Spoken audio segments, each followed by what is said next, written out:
طلبی من عدالت همین سود کساسیون دیام نظارتیندن طلب کردن که همین نسبتی من عدالت دیده نمیشود و تا پیدا شدن عدالت من مبارزه میبرم. زینالدین جمال‌الدینوف ساکن ناحیه باباجان غفورов یک سال باز است به مقامات رسمی و انتظامی مراجعت میکند تا به گفته خودش بیگناهیش را ثابت نماید.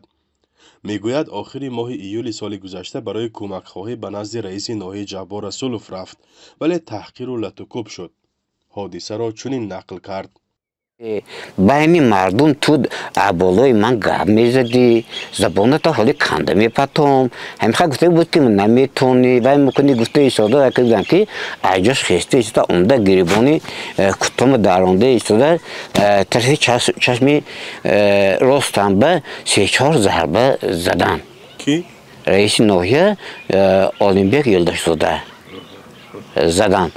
بعدی همین نشسته شده از خان گوتاسکی شدنده یک نفر کاتیبشون در اومدن و برو اومدن و سونی شتگین گفتن که همین حال اقپسی من گپ میزد دیگه آدمای من همین خلق میکنم که خود توی من ملیسه جیغ میزنم 2-3 سال میشنونم و میشونم سونی برامدیش من که خیلی گپ زدن یاد میگیری گفته یک باره بچه ملیسی ناحیه دعوت کردن رئیس ناحیه. به نقل جمال‌الدینوف هرچند او آسیب دید ولی مقامات انتظامی به ضد خودش پرونده باز کردند. دعواگر و جبردیده در پرونده اولمبیک یولداشزاده است.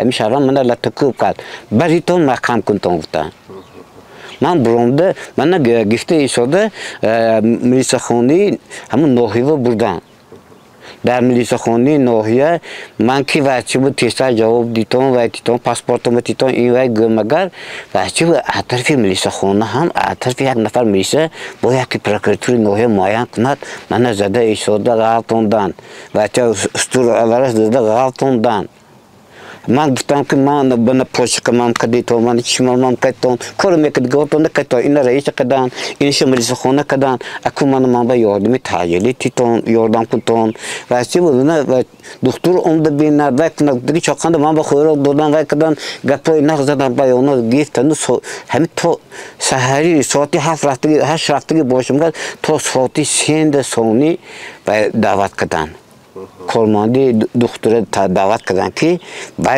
وای نفر خودش اکسپرتی مید اکسپرت و چه گفته ایستاده گفت که بچه چیکار کردن رئیس ناحیه زدن همیشه زدن سری پاچکم کشیده خیلی دیدن بعد همین من گفته ایستاده پروکراتوری ناحیه پروکراتوری ناحیه وسپرید منه. خود یولداشزاده آماده نشد در نزد دوربین رادیو آزادی مسئله را شرح دهد ولی همه ادعای این مرد را رد کرد. رئیس ناحیه در صحبت گفت که زینالدین جمال‌الدینوف بارها از او تمجید کرده است و با وجود کمک‌های زیادی مالی بار آخر به او در افتاده و در جای کارش تحقیر و لطوکوب نموده است. این گفته‌های او را دادگاه نیز تصدیق نموده است و جمال‌الدینوف را با گناه استفاده زورآوری و تحقیر نماینده حاکمیت 36,000 سامانی جریمه بسته است. مهلت موندن ایسابی نفقتون ما میشتونیم گفتن من گفتم که دستتون چی که بیاد کتون من این جنایت صادر نکردم یگون وقتی بود مفتش یا وای من وقتی باور کننده ایستاده که همین کدی گفته ایستاده وقتی بود زستاویتم کدیش نه من وقتی جنایت کردم بگستگیم نه چیکار که کنتم گفتم. زینالدین جمال‌الدینوف و اولمبیک یولداشزاده از یک دهه هستند و مناسبت آنها در چند سال اخیر سرد شده است. برخی از ساکنان دهه غازیان ناحیه باباجان غفورov میگویند زینالدین جمال‌الدینوف را همچون شخصی ارزنویس و شکایتگر میشناسند. زورآوری و تحقیر نماینده حاکمیت در تاجیکستان حادثه نادر است ولی در گذشته در ولایت سوخت چندین نفر برای این جنایت به مدت‌های طولانی زندانی و یا جریمه شدند. فرزا محمدی، رادیو آزادی، ناحیه باباجان غفورov.